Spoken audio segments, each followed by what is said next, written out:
그래픽 디자이너 노성일입니다. 지금 작은 책들의 집 소장각이라는 출판사 겸 그래픽 디자인 스튜디오를 운영하고 있습니다.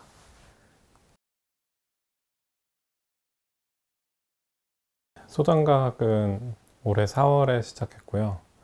이게 제가 1월에 회사를 퇴사하고 나서 제가 하고 싶은 콘텐츠들을 소개하고 싶어서 출판사를 만들고 그리고 디자인 작업을 같이 하는 스튜디오를 만들었습니다.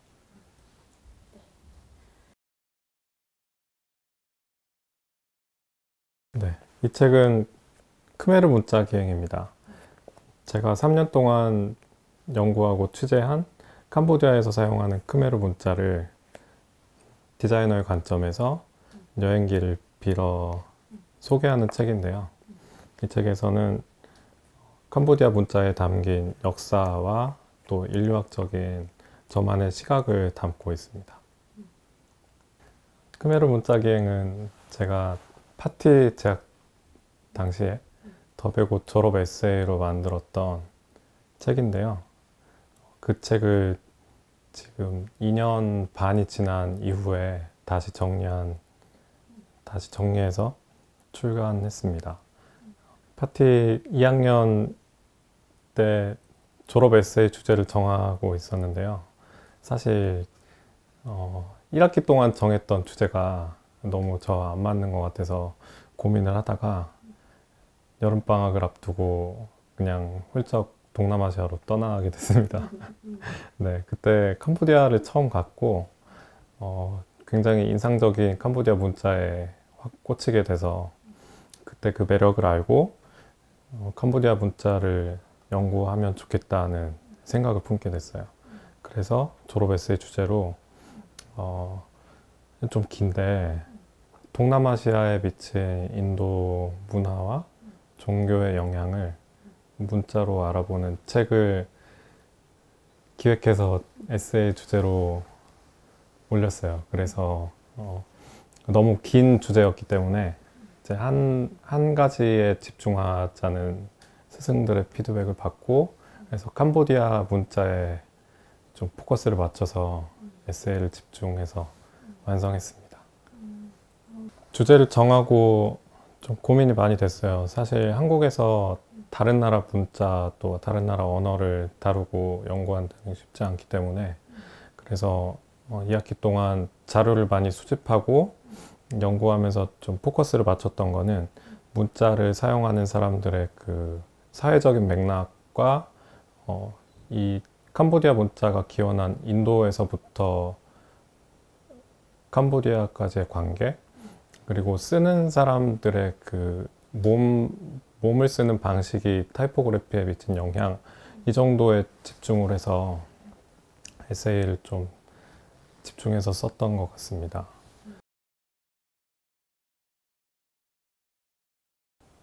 에세이 주제를 정하면서 1학기 때 잘 안 풀렸던 이유를 고민을 많이 했거든요. 1학기 때 제가 정했던 주제가 디자이너의 쉼에 대한 내용이었는데요. 사실 제가 그냥 쉬면 되는 문제지 그걸 제가 풀어갈 만큼 평소에 흥미가 있다거나 이걸 깊이 연구할 만큼 뭔가 제 안에서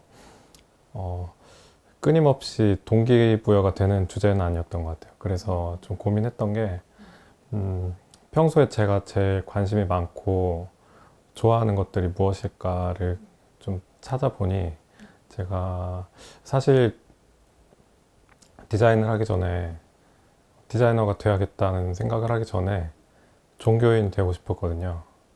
네, 그래서 신학을 연구를 대학교 때 많이 했었어요. 그리고 제가 영어 영문학을 전공하면서 인간성에 대한 고민을 많이 하게 되면서 그게 자연스럽게 신학 쪽으로 넘어갔던 것 같아요. 대학 다니면서 취미로 디자인을 했어요. 디자인하는 게 재미있어서 그걸로 돈을 벌어볼 수 있을 것 같았거든요. 그래서 10,000원짜리 전단지부터 좀 시작을 해가지고 말로는 신학을 하겠다고 했지만 실제로 제가 하는 일은 디자인 일이었던 거죠. 졸업할 때 돌아보니까. 그래서 디자이너가 되어야겠다는 생각을 한 이후로 좀 더 인간성에 대한 고민을 많이 하는 디자인이 무엇일까? 그때부터 고민을 많이 했던 것 같아요. 그래서 파티 졸업 에세이를 주제를 정할 때도 제가 좋아하고 관심이 있는 인간성에 대한 사람과 사회 관계에 대한 얘기를 하고 싶었던 걸 알게 된 거죠. 그래서 디자이너의 시각으로 본 캄보디아의 문자에 대한 얘기를 하면서 사실 캄보디아 사람들에 대한 얘기를 했던 것 같아요. 제가 처음으로 갔던 해외 여행이 인도였거든요. 인도의 그 뜨거운 햇살과 시끄러운 분위기와 그 웅성웅성한 그 모습, 즉 되게 인상에 많이 남았었는데 그때는 그냥 아무 생각 없이 갔다가 파티 1학년 마치고 1년 동안 휴학하면서 여행을 되게 많이 다녔어요. 동남아시아도 가고 유럽도 가고 뭐 홍콩도 갔다 오고 여러 군데를 다니면서 처음 갔던 인도에 대한 그 느낌이 남아있는 동남아시아 지역이 굉장히 매력적이라는 걸 다시 한번 깨닫고 그래서 파티 2학년 1학기를 마치고 다시 한번 동남아시아로 여행을 가야겠다는 생각을 했던 거죠. 네, 그때 많이 힘들었기 때문에 좋았던 기억을 찾아서 갔던 것 같아요. 네. 언어를 지금도 저는 이 문자를 잘 읽지 못해요. 문자가 복잡하고 어렵기 때문인데 그것보다 언어를 모르지만 디자이너로서 할 수 있는 말은 있다고 생각했거든요. 문자가 사용될 때는 그 사용되는 사람들의 사회 안에서 역사적으로 흘러가면서 뭐 형태적인 발전상이나 아니면 뭐 캄보디아 문자의 경우에는 종교적으로 영향을 굉장히 많이 받기 때문에 그런 문자 외적인 언어 외적인 면에서 또 충분히 할 수 있는 말이 많다고 생각을 했어요. 그래서 그 부분을 좀 다루고 싶었고 사실 타이포그래피계에서는 굉장히 미시적인 관점에서 문자를 어떤 굉장히 마이크로한 그 형태적인 면에서만 많이 다루는 게 익숙하잖아요. 그렇기 때문에 저는 그것보다 훨씬 넓은 사회 문화적인 맥락에서 문자를 다뤄보는 게 좋겠다는 생각을 했습니다.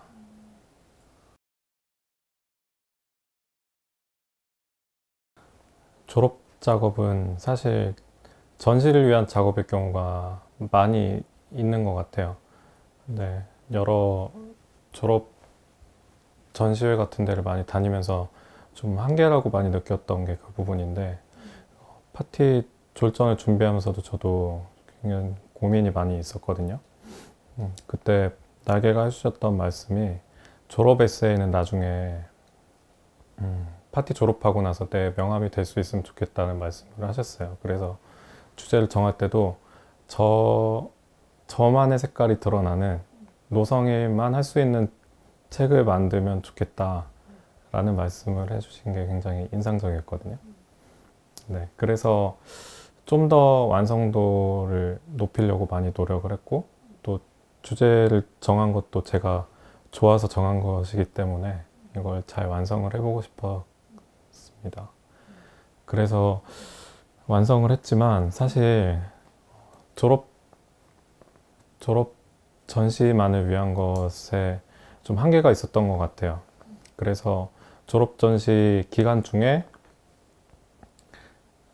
비행기 티켓을 끊어서 그 졸업 전시 끝난 바로 다음 주에 캄보디아로 다시 갔거든요.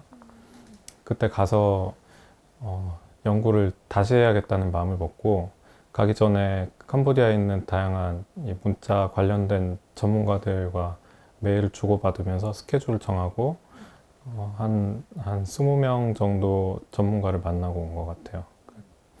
그때 만나서 인터뷰를 하면서 크메르 문자의 좀 전통적인 부분이나 아니면 언어적인 한계, 또 현대적으로 사용할 때 좀 부딪힐 수 있는 한계 같은 걸 많이 직접 보고 들으면서 연구를 더 심화했습니다. 졸업 이후에 책이 바로 나올 줄 알았어요.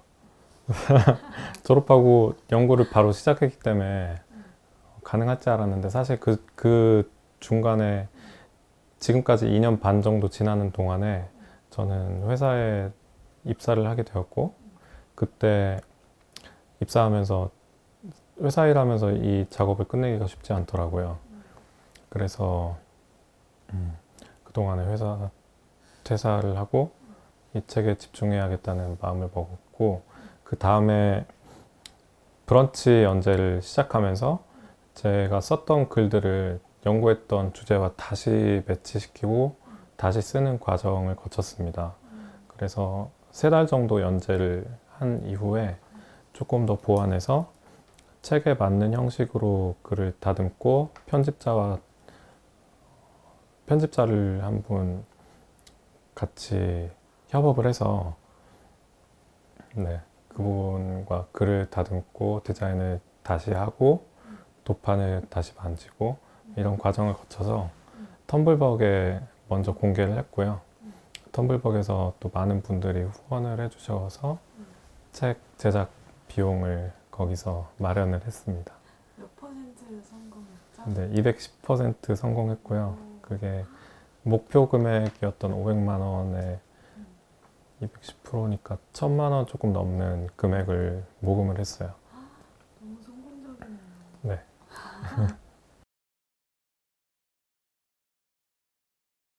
네, 저는 학부에서 디자인을 전공하지 않았어요. 대학을 졸업하고 출판사에 입사해서 책을 만들었는데요. 전혀 배우지 않고 디자인을 하다 보니까 되게 머리가 천장에 닿는 느낌이 있었거든요. 그걸 굉장히 깨고 싶었고, 책을 진짜 잘 만들고 싶었는데 어떻게 스스로는 할 수가 없다는 걸 좀 많이 깨달았던 것 같아요. 독학으로는 한계가 있는 걸 느끼고, 파티에 들어가서 타이포그래피를 여러 선생님들께 배웠습니다. 파티에서의 삶은 야생이었던 것 같아요. 저는 독학으로 디자인을 배워서 좀 익숙하긴 했지만 실제로 선생님들께 물어보거나 찾아서 하지 않으면 좀 한계가 많이 있었다는 걸 느꼈거든요. 그래도 저는 스승들과 친구들에게 서로 도움을 주고받으면서 굉장히 많이 성장했다고 느끼고, 파티에서 제일 기억나는 수업은 날개와 함께 했던 훈민정음 수업이에요. 훈민정음에 담긴 그 제자 원리를 배우면서 문자에 이렇게 사람들이 품고 있는 사상과 생각이 담길 수가 있구나라는 걸 그때 처음 깨달았고, 한글을 매일 다루지만 한글을 깊이 생각할 기회가 없었는데요. 그때 이후로 문자를 바라보는 관점이 많이 바뀐 것 같아요. 그 수업 이후에 제가 동남아시아 문자를 보면서도 그 사회 문화적인 맥락을 한 번 더 생각해 보게 된 계기가 된 것 같습니다.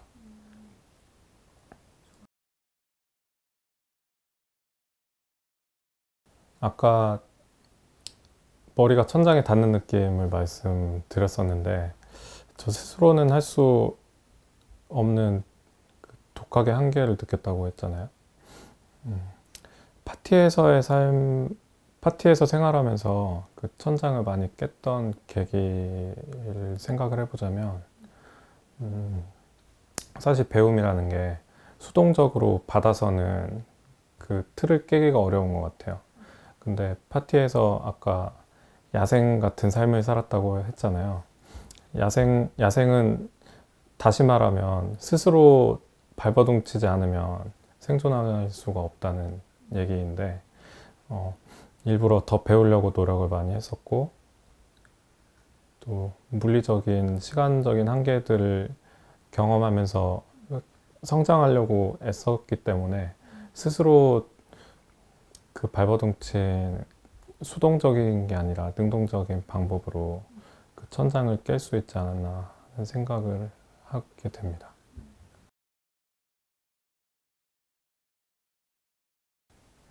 저는 어릴 때부터 책 읽는 걸 굉장히 좋아했는데요.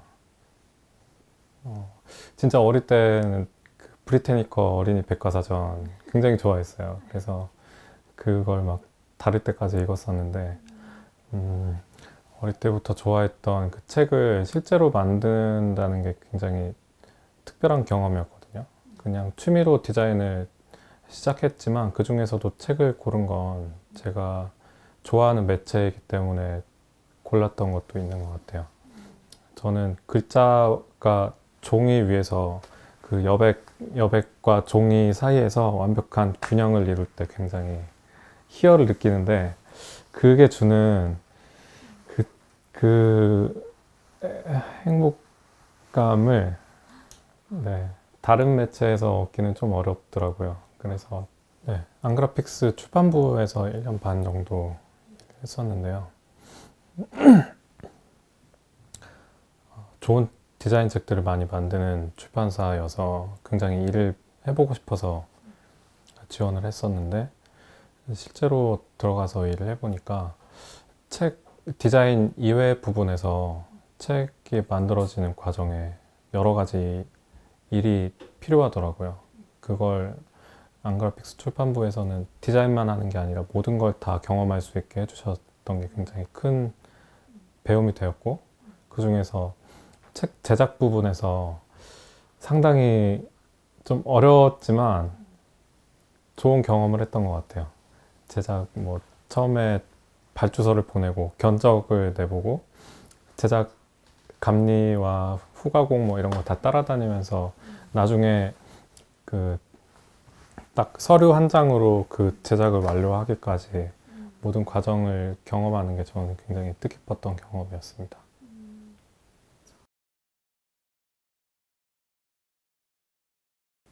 저 아까 말씀드렸던 것처럼 백과사전류를 굉장히 좋아하거든요. 그래서 내년에는 동남아시아의 문화와 예술을 좀 쉽게 알 수 있는 일종의 백과사전 방식의 책을 만들어 볼까? 네. 근데 저술하고 디자인해서 발행하기까지는 아마 1년 정도는 안 될 것 같고요. 조금 시간이 걸릴 것 같고, 그 책 말고도 소장각을 특별히 운영하면서 제가 자유롭게 할 수 있는 거는 동남아시아 관련 컨텐츠를 많이 선보일 수 있다는 장점인 것 같아요.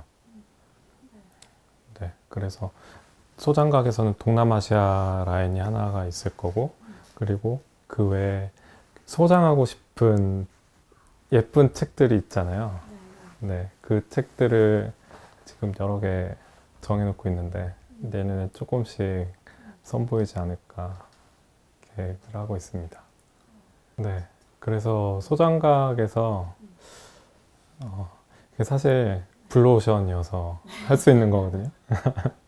이미 서양이나 동양의 시각 문화는 한국에 많이 소개가 됐고, 그 이후에 어디일까를 찾아보면 라틴 아메리카나 동남아시아 정도가 남은 것 같아요.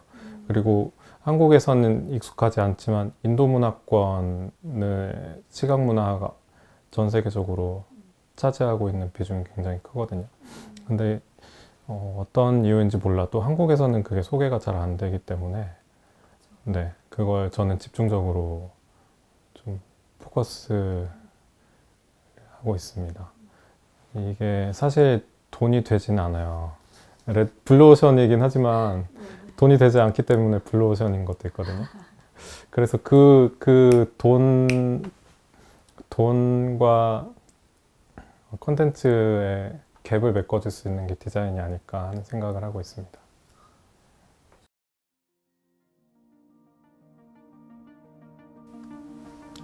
저는 일단은 할아버지 돼서도 디자인을 하고 싶어요. 그게 되게 큰 꿈이고요. 얼마 전에 고향에 갔다 왔는데 어릴 때 제가 갖고 놀던 장난감이 다 있더라고요. 부모님이 안 버리고 계속 보관을 하고 계셨는데 그 장난감들을 보니까 제가 손으로 뭔가 만드는 걸 굉장히 좋아하는 사람이더라고요. 어릴 때부터.